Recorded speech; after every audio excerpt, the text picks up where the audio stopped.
Voilà, si vous venez de nous rejoindre, bonjour, bienvenue au Café des Libraires, où les rencontres se poursuivent d'heure en heure, sans interruption même ce midi. Voilà, on travaille beaucoup au Festival Américain. Comme on va finir un petit peu plus tôt, on a envie d'avoir le plus possible d'auteurs sur le plateau. Et puis alors là, attention, respect, je me tiens droite, je fais les choses le mieux possible parce que c'est le chef qui est là, Pascal Thuot, directeur général de la librairie 1000 pages, secrétaire général du Festival América, voilà, qui anime beaucoup de débats aussi. On a une petite pensée pour Francis. J'en parle de temps en temps de Francis Geffard en disant qu'il a été aussi beaucoup avec nous au Festival Étonnant Voyageur dans les débuts, avant même que vous créiez le Festival América. Et ça, c'était vraiment formidable. Donc là, on va accueillir deux auteurs parce que la troisième ne pouvait pas être là sur ce plateau. Deux auteurs sur un thème que vous avez choisi, messieurs les organisateurs du festival, et qui s'intitule « S'affranchir ». Bon, tu en parleras peut-être tout à l'heure. Donc, nous recevons Nathan Harris, qui vit à Austin, au Texas, qui a été lauréat de plusieurs prix. Il a bénéficié de 3 ans de résidence dans un centre d'écriture au Texas. Et à l'issue de ce programme, il a il est tout jeune, moi je ne sais pas dire les âges comme ça, il publie son premier roman qui s'intitule « La douceur de l'eau », qui a été largement salué aux États-Unis. Il est interprété par Marie Förstner, que je salue, qui vient nous rejoindre. Et non, je ne dirais pas que tu es la fille de Dominique Chevalier. Je ne le dirai pas. Et donc, alors, je crois savoir que Nathan a écrit ce livre. Alors, il va être, Nathan Harris va être interprété par Marie. Par Marie, je l'ai dit. Oui, je suis perdue là. Voilà. Et simplement, je voulais juste ajouter que j'ai lu quelque part que, en fait, il a écrit ce livre en suivant une phrase, un conseil de la merveilleuse Toni Morrison. S'il y a un livre que vous voulez vraiment lire, mais qui n'a pas encore été écrit, alors écrivez-le. C'est ce qu'il a fait. Et donc, on va en parler dans un instant. La douceur de l'eau, paru chez Philippe Ray en août 22, traduit par Isabelle Chapman.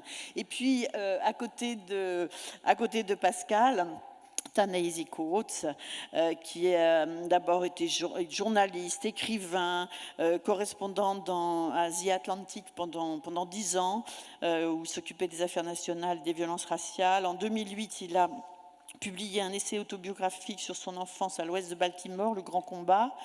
Il a reçu des prix lui aussi. Une colère noire est sortie en 2015. Il a eu le National Book Award. Et il a participé à l'écriture d'une série centrée sur les héros noirs dans l'univers des comics américains, La Panthère Noire. Voilà. Et qu'est-ce qu'il a fait d'autre? Il a fait plein de choses. De toute façon, Pascal vous rappellera tout ce que j'ai pu oublier. Et là, nous allons parler de ce livre qui s'intitule « La danse de l'eau » chez Fayard, paru en août 2021. Ce livre a été traduit par un monsieur qui s'appelle Pierre de Marty. Et Pierre de Marty est aussi le traducteur de ce livre. Il est avec nous sur le plateau. Lui-même est écrivain et éditeur. Et il pourrait être libraire aussi, tant qu'à faire. Hein. Fidèle et très bon traducteur, fidèle au Festival América. Voilà, Pascal, à toi de jouer. Merci, Maët. Écoutez, déjà, je voudrais lever une ambiguïté. Ce n'est pas l'eau qui a servi d'éléments qui nous ont donné l'idée de rassembler les deux écrivains, parce qu'initialement, comme sur tous les plateaux du Café des Libraires, ils sont 3. Donc je salue par ce petit message et la pensée, Disha Filio, qui a publié un formidable recueil de nouvelles qui s'appelle « La vie secrète des bigotes » et qui apportait un contrepoint tout à fait intéressant sur cette notion que nous voudrions éclairer en compagnie de Ta-Nehisi Coates et de Nathan Harris, qui consiste, plutôt que d'être affranchi par des lois et par une décision extérieure, avant ce processus qui est nécessaire, il y a aussi probablement un affranchissement personnel qui est à l'œuvre, un combat qui va conduire à forcer un peu la porte de la politique et ouvrir, entrebâiller, en tout cas poser son pied et en tout cas commencer un processus de libération personnel, individuel. Et voilà, donc c'est un petit peu ça qu'on a perçu dans ces livres-là. Bon, déjà, je voudrais faire l'éloge de ces deux romans. La douceur de l'eau, donc aux éditions Philippe Ray, traduit par Isabelle Chapman. C'est un livre qui commence tout juste alors que les canons viennent de se taire, la guerre de sécession a pris fin. Elle se saute par la défaite du Sud esclavagiste. Et si l'émancipation des esclaves est proclamée, cela ne signifie pas pour autant que les asservis sont libres désormais. Quelle est la teneur d'une liberté privée de foyer, de moyens de subsistance et sous la menace perpétuelle des anciens maîtres? Telle est la dure réalité à laquelle sont confrontés Prentice et Landry, qui, morts de faim, se cachent dans la forêt. Lorsque George, un propriétaire blanc de la région, marqué par la mort supposée de son fils au combat, les découvre, le destin de tous ces personnages va changer pour le meilleur et pour le pire. Selon moi, Nathan Harris fait ici preuve d'une formidable ambition, faire cheminer ensemble les Blancs et les Noirs dans un monde fracturé par la haine et le racisme. La ségrégation n'a pas dit son dernier mot, mais quelques êtres courageux vont tenter d'en briser l'inéluctable dynamique. Ce premier roman habité explore la tragédie sous un angle nouveau. L'empathie qu'il témoigne est communicative et à l'instar de l'eau qui lave certains affronts, la douceur de son écriture participe de la vive émotion ressentie. Selon moi, c'est vraiment l'une des grandes découvertes de cet automne. Et puis, il y a ce premier roman qui était si attendu de Ta-Nehisi Coates, donc traduit par Pierre de Marty aux éditions Fayard, qui raconte l'histoire de Hiram, qui est né dans la situation de l'asservissement, dont la mère a été vendue très tôt, ce qui lui a ôté tout souvenir d'elle. Il n'en a pas de souvenir, en revanche, il hérite d'elle d'un pouvoir qu'il ne maîtrise pas au départ, qui s'appelle la conduction, et qui a un pouvoir très singulier, puisque finalement c'est la force motrice de la mémoire qui le déclenche et qui lui permet d'accéder à un monde différent. Un épisode très spectaculaire et très traumatique pour Hiram au début du livre, où il manque d'ailleurs de perdre la vie, sera le déclencheur de sa fuite vers le nord, où il découvre la guerre secrète imaginée par quelques-uns et qui vise, peut-être aussi avec un idéalisme un peu aveugle et forcené par moments, à desserrer définitivement l'étau qui asservit les populations noires dans le sud des États-Unis. Alors de la Virginie des grandes plantations jusqu'au nord urbanisé, on va suivre cette aventure consciente qui est aussi une formidable méditation sur la profondeur des racines de la violence dans l'Amérique d'hier et d'aujourd'hui, les poisons du pouvoir et l'amour inconditionnel qui lie ceux d'une même famille et parfois qui tente par la force de la volonté de réunir ceux qui ont été séparés. Voilà, un grand roman, je crois. Alors, tout d'abord, je trouve que dans la situation de chacun de vos livres, il y a quelque chose d'assez étonnant, puisque le livre de Ta-Nehisi Coates se situe juste avant la guerre de sécession, enfin quelques années avant, et celui de Nathan Harris juste après. Pourquoi occulter cette période où se joue une partie du destin des États-Unis et se concentrer sur ce qui précède et ce qui va peut-être l'y conduire? Et dans le cas de Nathan Harris, le moment où l'abolition est prononcée mais n'est pas totalement respectée. Peut-être Ta-Nehisi Coates pour respecter la chronologie. Merci. Wow, that was a great introduction. Wow. Je suis très honoré. Vraiment. Merci. Well, the first thing I want to say is joyeux anniversaire de mon entreprise ici. Sorry, Pierre.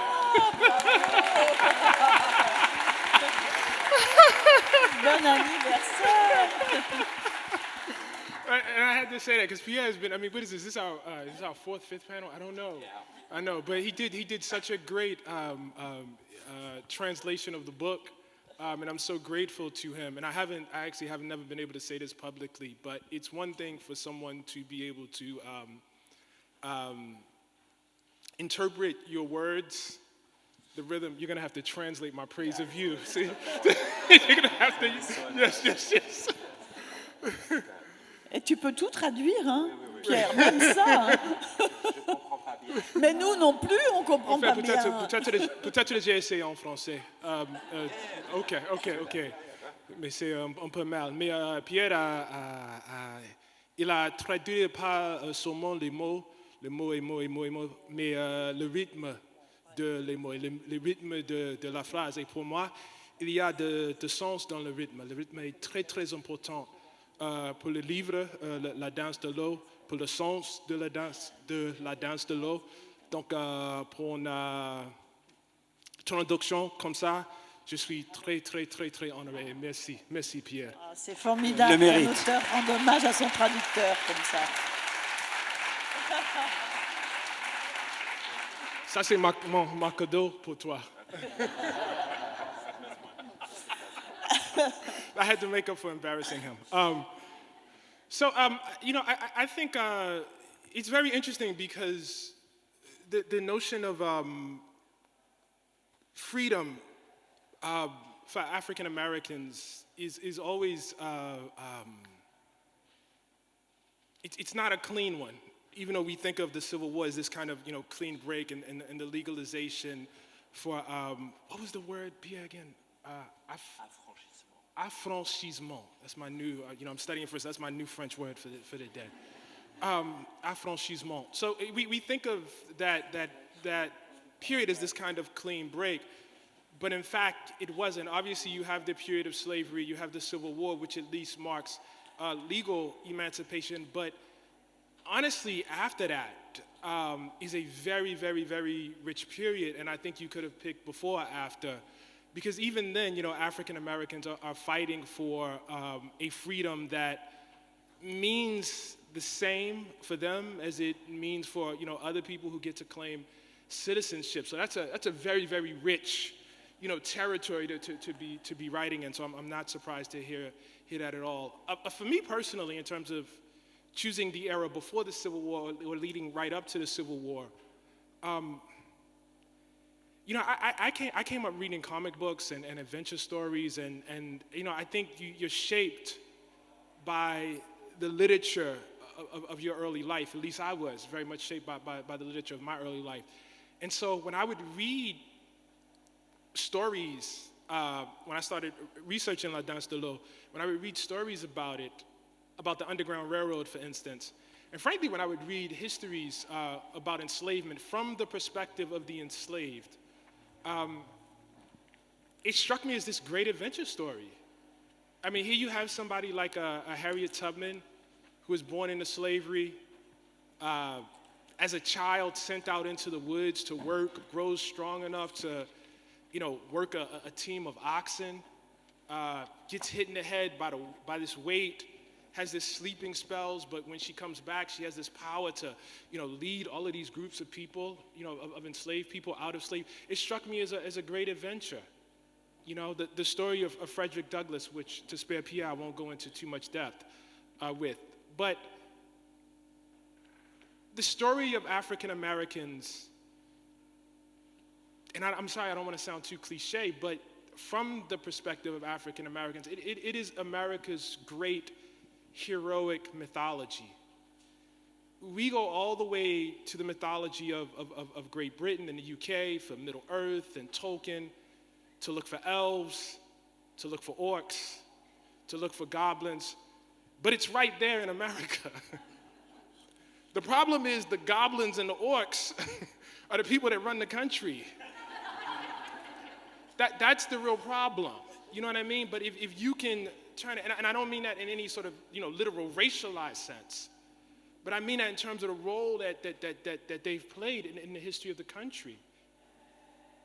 If you could reverse that, you could, I think, really truly see the adventure that's inherent in America. Bon, donc je vous épargne la traduction du premier petit paragraphe de Tanaïsi. Oui, donc je voudrais commencer par dire que cette notion de la liberté pour les Afro-Américains n'est pas quelque chose de net, n'est pas quelque chose de clairement défini. Cette histoire d'avant et d'après la guerre de sécession, on pense à la guerre de sécession comme un moment crucial, un moment clé où tout d'un coup les choses deviennent complètement différentes du jour au lendemain. Il y a le moment de la guerre, la fin de l'esclavage, etc. En réalité, la frontière est beaucoup plus trouble entre l'avant et l'après parce que après la guerre de sécession, une fois que la guerre est terminée et que l'esclavage est officiellement aboli, cette histoire en réalité continue. Et il y a une histoire extrêmement riche qui suit la guerre de sécession et la lutte pour la liberté continue. Et elle continue sous une forme pour les Afro-Américains qui est similaire à la condition de tous ceux qui cherchent à accéder à la citoyenneté aux États-Unis.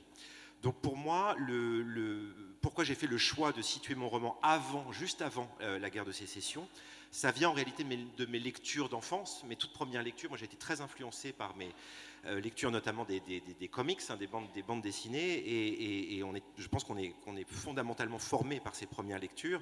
Et donc j'ai lu énormément, et j'ai fait ensuite des recherches beaucoup plus approfondies sur toute cette histoire du Underground Railroad, du réseau souterrain, du réseau clandestin de libération des esclaves, les récits des esclaves eux-mêmes, qui ont fait le récit de leur période d'esclavage.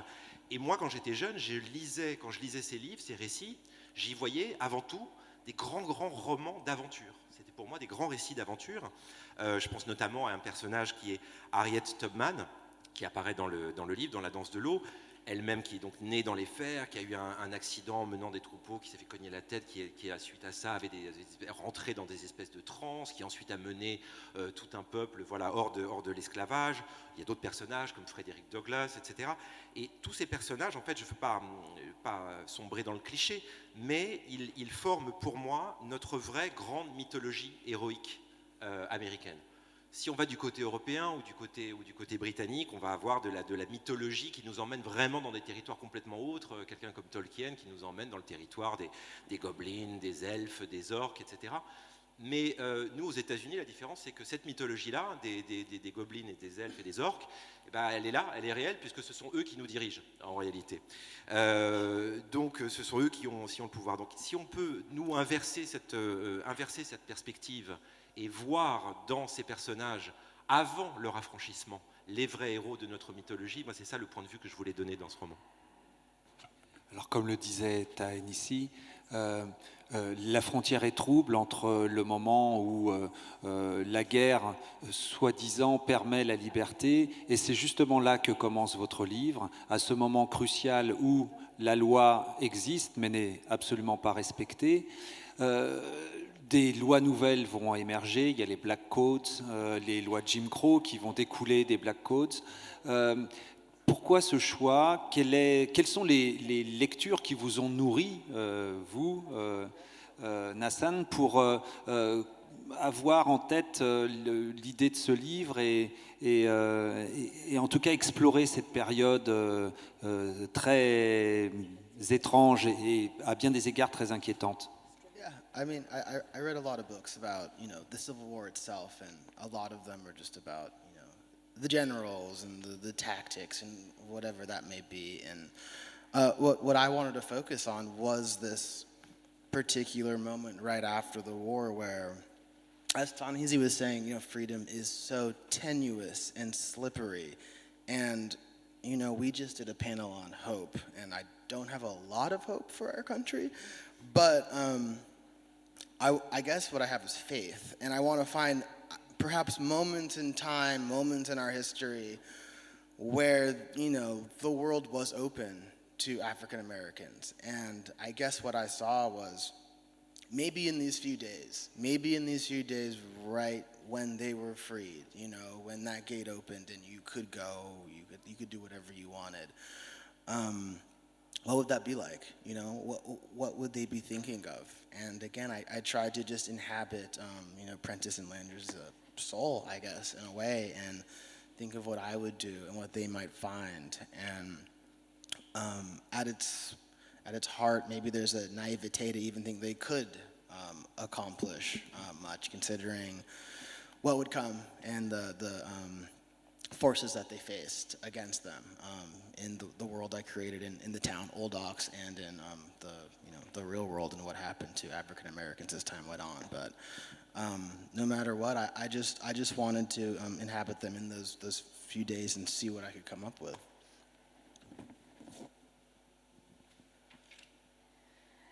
Alors effectivement, j'ai fait beaucoup de recherches sur la guerre de sécession pour essayer de comprendre ce qui s'était passé, quelles avaient été les tactiques employées, etc.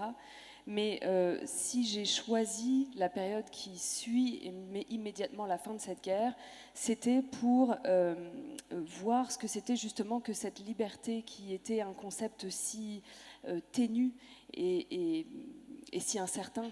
Je sors d'un plateau justement où on nous a fait parler d'espoir et je ne suis pas certain d'avoir d'énormes espoirs pour mon pays, mais je continue en tout cas à croire en quelque chose, en ces moments d'ouverture où la possibilité s'ouvre à nous. Et juste après la guerre de sécession, il y a eu un petit moment d'ouverture où les esclaves effectivement étaient libres de partir et de croire en autre chose. Et moi, ce qui m'intéressait, c'était justement de rentrer dans la peau de notamment mes deux personnages, Landry et Prentice, de rentrer dans leur peau et de me dire, mais alors, qu'est-ce qu'ils pensaient pendant ces quelques jours où on leur a dit qu'ils pouvaient partir, qu'est-ce qu'ils se sont dit? Et en réalité, peut-être qu'ils n'avaient pas grand espoir, peut-être qu'il n'y avait pas beaucoup de possibilités, mais ce qui m'intéressait, c'est vraiment ces quelques jours et cette ouverture. Alors le fait d'échapper à l'asservissement passe par la fuite. Hiram fuit, nombreux sont les personnages qui fuient. Est-ce que c'est le premier acte d'une possibilité pour recouvrer la liberté ?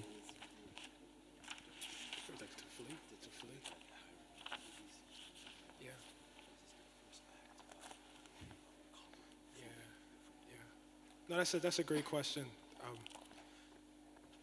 Sorry, sometimes the questions are so open, I have to make sure I got it. I think I was actually thinking as you were asking that like I think one of the things the book argues is the first act of truly, because there's fleeing and then there's actual freedom. And I think one of the things the book argues is that you can flee and not really be free. You can run and not really be free. Hiram's freedom comes from remembering. From, in many ways, yes, physically leaving, but being actually willing to face what happened to him. I always knew, and I don't know how well this actually worked out in terms of trying to make this work the way I wanted to, but I always knew that he would not actually end up truly fleeing. Like at the end of the story, he would actually have to end up back where he started, that he would have to stay there, and there would have to be some meaning behind that. But in staying there, he actually is free. I'm sorry, I'm trying not to give away too many plot details for people who haven't read it. The point is, in his mind, to be free, he has to get as far away from everything that happened and everything who was there as possible. Except for this, young lady who's in love with. But in fact, his true freedom actually is in reclaiming the earth where he was born and reclaiming the place where this horrible thing actually happened. It's very difficult to explain without getting into very particular things that happen at the end. In America, we're very concerned about spoiler alerts. So I'm trying not to spoil too much. But the fact I think I can say that his freedom actually is not in the north. His freedom is actually, closer to himself and within. Yeah, for me, oh, sorry. Whoopsie daisy. No, it's funny because when you were talking, I was like about to respond. I was like, oh yeah, there's a translation. Yeah, I was like, Ouais, c'est une très bonne question, mais elle est finalement très très ouverte. Un des aspects essentiels du livre pour moi, c'est effectivement cette idée qu'il y a la fuite et il y a la liberté, et ce sont deux choses différentes. On peut fuir, on peut s'enfuir en courant, on peut partir dans une longue et lointaine fuite sans être réellement libre, sans atteindre la liberté. Et c'est tout le mouvement de l'histoire de Hiram dans ce livre, parce qu'en réalité, la liberté fondamentale de Hiram dans le livre, elle ne vient pas de cette fuite, elle vient de sa mémoire, de ses souvenirs. Donc oui, il y a l'aspect physique de la fuite, le fait de fuir le pays et la condition d'esclave dans laquelle il est né. Mais en réalité, la liberté, il va plutôt la trouver dans la conscience, dans la prise de conscience de sa condition profonde. Donc c'est pas tant, c'est un espace mental autant que physique. Et bon, j'ai toujours su en écrivant, j'étais pas pleinement conscient de tout ce que j'allais écrire en entamant le livre. En revanche, j'ai toujours su, dès le départ, que c'est un personnage qui ne serait pas destiné à être constamment en fuite et qu'il allait devoir, au terme du livre, arriver, atteindre un point d'arrivée dans lequel il trouverait une forme de liberté. Alors, j'essaie de ne pas trop entrer dans les détails pour ne pas divulgacher un petit peu trop. Aux États-Unis, on fait toujours très très attention à ce genre de choses. Mais oui, évidemment, il y a une fuite qui est essentielle parce que Hiram a besoin d'aller physiquement le plus loin possible de l'endroit qu'il a vu naître et dans lequel il a vécu toutes ces souffrances. Il a besoin de s'en éloigner le plus possible, sauf d'une jeune femme avec qui il va avoir une histoire d'amour. Mais donc finalement, cette fuite, et cette fuite physique et géographique vers le nord, elle n'est pas aussi importante en réalité que la liberté qu'il va trouver, non pas tant en allant dans le nord, mais en se retrouvant lui-même. Est-ce que je peux répondre de quelque chose? Oui, bien sûr. I just want to say, Nathan said something very, very important in his first part. That's why my answer was so jumbled, because I've still been thinking about it. And actually, your first question. One of the powerful things about the period you're writing in is it's a reminder that like things didn't have to be this way. Like actual choices were made. And we think about history as, like it had to happen the way it was. But the beautiful thing about that period is it's so open. You know what I mean? And, I think it's a good reminder for those of us who are living in a period right now that people make choices. You know what I mean? Things happen for a reason. Oui, je voulais juste ajouter que Nathan a dit quelque chose de très important tout à l'heure.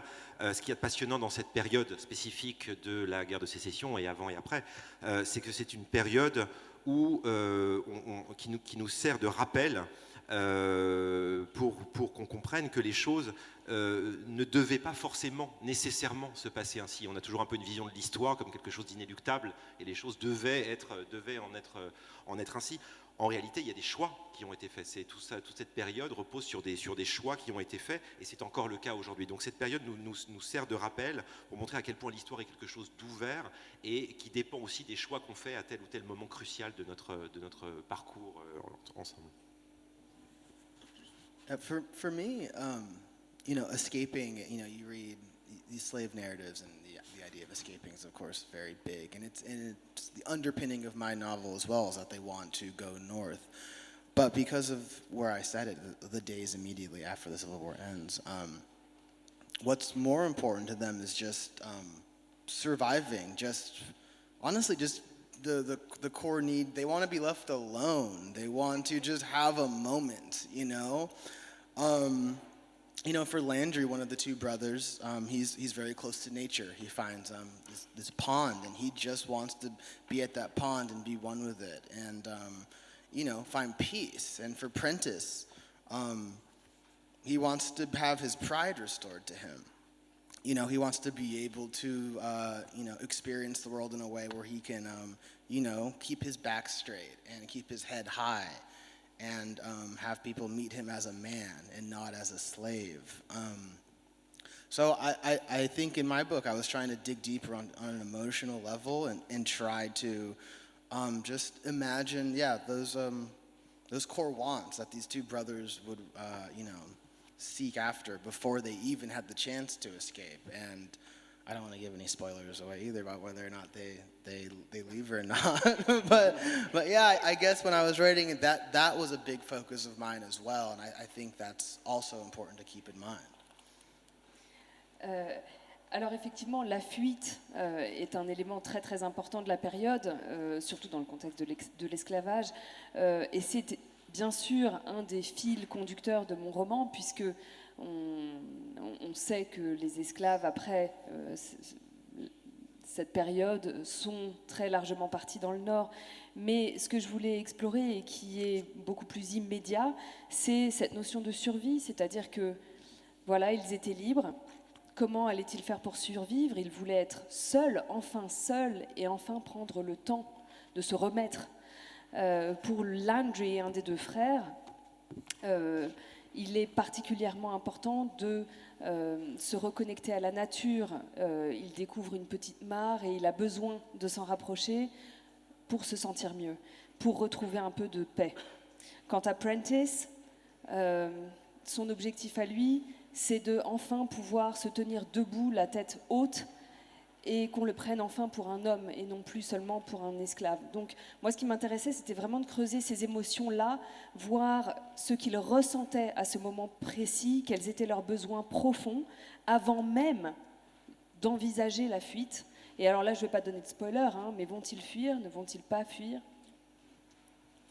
Il y a quand même quelque chose qu'aucun de ces personnages ne fuit.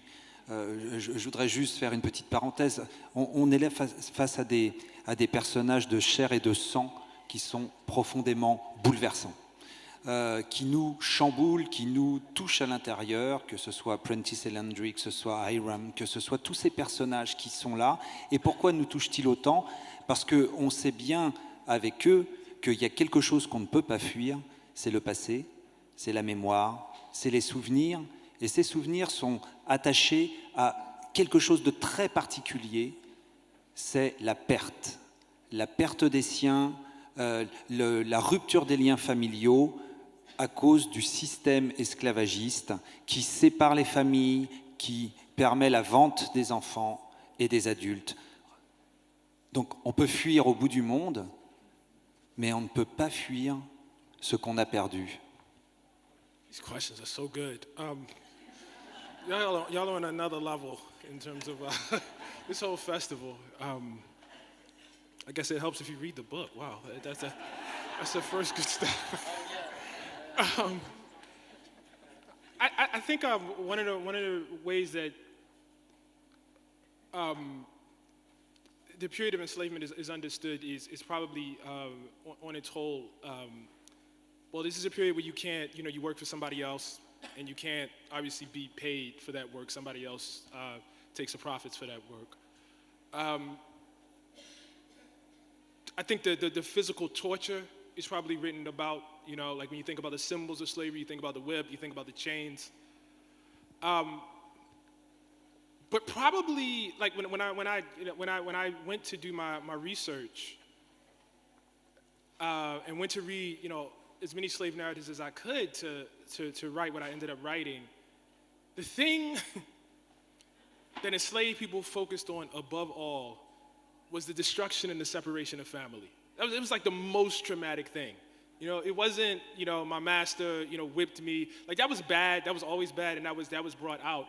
But it was when I was 5 years old, or 6 years old, 7 years old, I can't remember how old it is in Frederick Douglass's narrative, but my grandmother dropped me off and I never saw her again. And this is like the wound, you know what I mean? And you see that in different ways. There's a story I think about all the time, wherein is a black woman during the Civil War, and she comes upon her mistress who's crying. And the black woman asked, her mistress, why are you crying? And she says, I just got word, you know what I mean? My son, he's been killed. And she says, well, ma'am, now me and you are in the same boat. And what she means is all 5 of her sons have been sold away.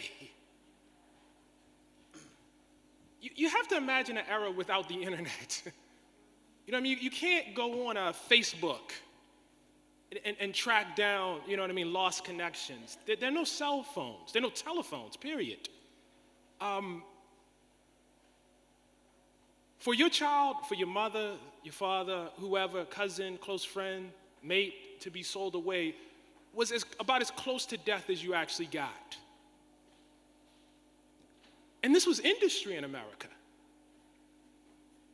Not just the theft of labor, the destruction of family was arguably the greatest profit generator, certainly the greatest profit generator of that period. Because there was nothing more valuable than, selling enslaved people in that period. But arguably one of the greatest profit generations in American history, the destruction of family.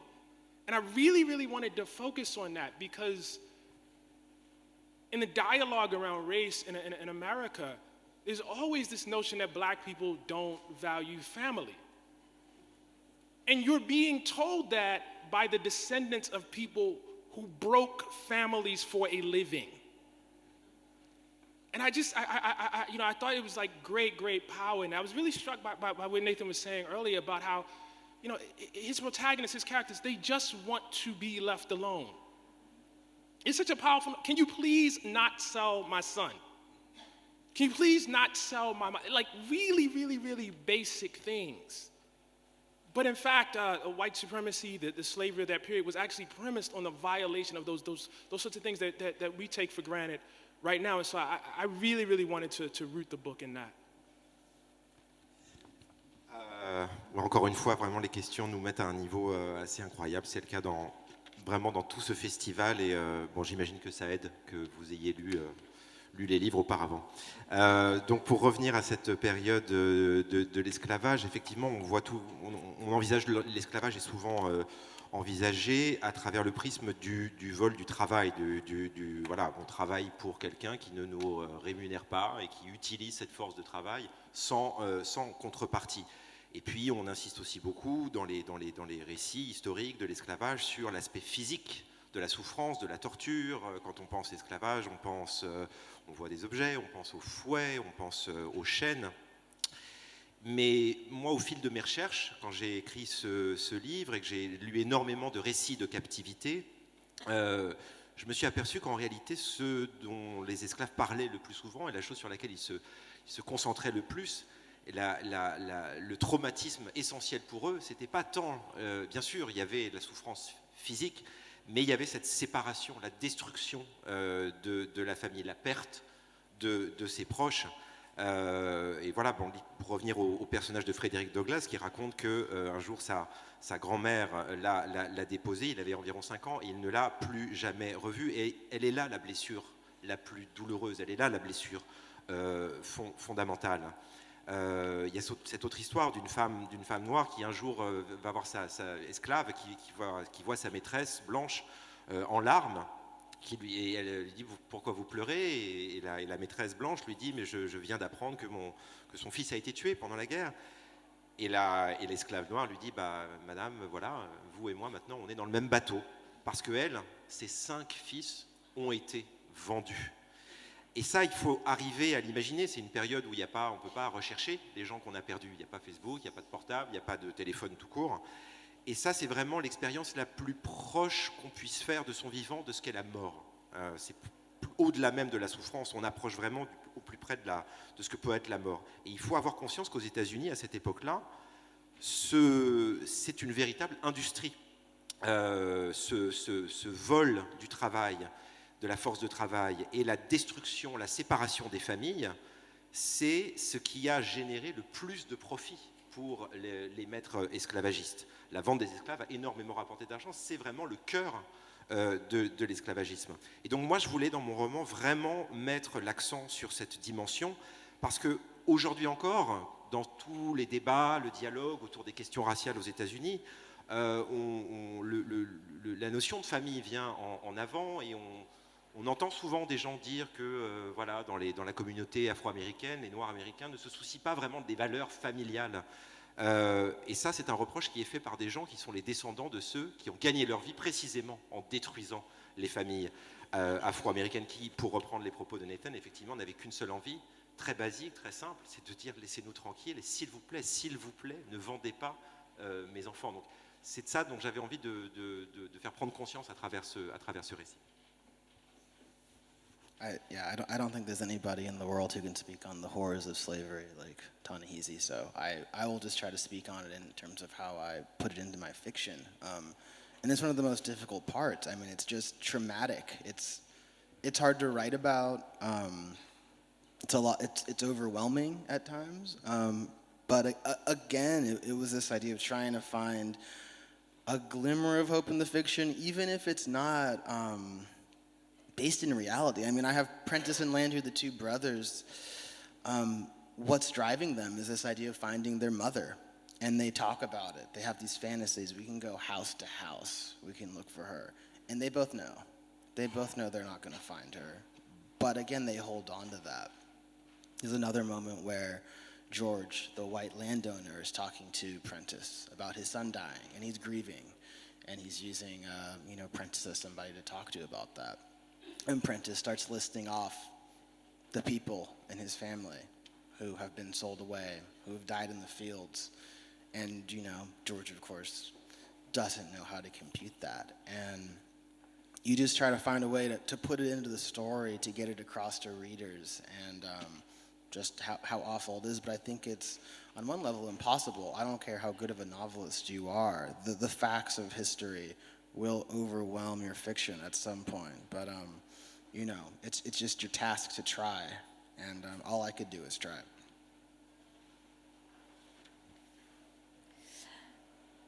Alors, je pense que tout le monde est absolument d'accord sur l'épouvantable histoire que constitue l'esclavage, donc je ne vais pas revenir sur les mots de Ta-Nehisi. Mais pour ce qui est de la fiction et comment faire pour traduire cette histoire dans une fiction, il faut dire que l'histoire parfois nous envahit. L'objectif pour moi, c'était quand même de réussir à insuffler un peu d'espoir dans le roman. Ainsi, mes deux personnages, une fois libérés, vont partir à la recherche de leur mère. Et parfois, ils imaginent comment ils vont faire pour la retrouver. Ils se disent, peut-être qu'on pourrait faire du porte-à-porte pour essayer de la retrouver. Et dans le fond, ils savent très bien qu'ils ne la retrouveront pas. Et pourtant, ils s'accrochent à cet espoir. Il y a aussi cet autre passage, relativement tôt dans le roman, où George, un blanc, va parler à Prentice, un des deux esclaves libérés, de la mort de son fils au combat. Et Prentice l'écoute et il réagit en listant toutes les personnes de sa famille qui ont été soit vendues, soit qui sont mortes dans les plantations. Et George, à ce moment-là, se rend compte qu'il n'y a pas de comparaison possible. Et donc, c'est ce genre de choses qu'on essaye en tant qu'écrivain de mettre sur la page d'une manière qui soit compréhensible pour le lecteur, abordable pour le lecteur. On essaye de faire un récit, mais très souvent, dans ces cas-là, on est dépassé par l'histoire et on a beau faire. L'histoire, on est obligé de la raconter. Bon, le temps passe hyper vite et quand on a des livres comme ceux-là qui sont tellement riches, eh bien, on est obligé de se concentrer sur un aspect ou deux du livre pour, j'espère, vous donner envie d'aller plus loin dans la lecture, parce que c'est là, en fait, que vous allez vraiment les rencontrer, ces auteurs, ces personnages qui, croyez-moi, vont vous inspirer pour des jours et des jours, voire des mois, et j'espère même des années. Mais je voulais quand même finir sur une phrase que j'ai essayé de reconstituer de mémoire, que j'avais lue et que j'avais mémorisée dans Une colère noire, Ta-Nehisi Coates. Vous dites à propos des États-Unis, « Ils ont fait de nous une race, nous sommes devenus un peuple ». Et je crois que ce qu'expriment ces livres, dans leur complexité, dans leur ouverture, dans leur capacité à capter ce qu'il est si difficile de nommer, eh bien, c'est ça qui est là. C'est cette notion de peuple, c'est cette notion d'humain à humain qui, je crois, déborde complètement de vos pages. Et moi, ça m'a bouleversé, ça m'a enchanté, ça m'a galvanisé, ça m'a donné de l'énergie. Donc, je vous remercie infiniment pour nous avoir offert, après un temps de travail que je suppose assez long, La danse de l'eau, sous la signature de Ta-Nehisi Coates aux éditions Fayard, et La douceur de l'eau de Nathan Harris chez Philippe Ray. Voilà, deux magnifiques romans. Merci messieurs, merci Maët, merci Pierre, merci Marie. Merci Pascal. Et merci à vous. Bravo. Ils vont aller signer leur livre juste à la sortie du Café des Libraires. Et nous, on fait une toute petite pause pour permettre à l'équipe de souffler un peu, l'équipe vidéo et Guillaume au son, et puis nos assistants. Et on se retrouve à 14h pour parler des forêts et des hommes. À tout à l'heure.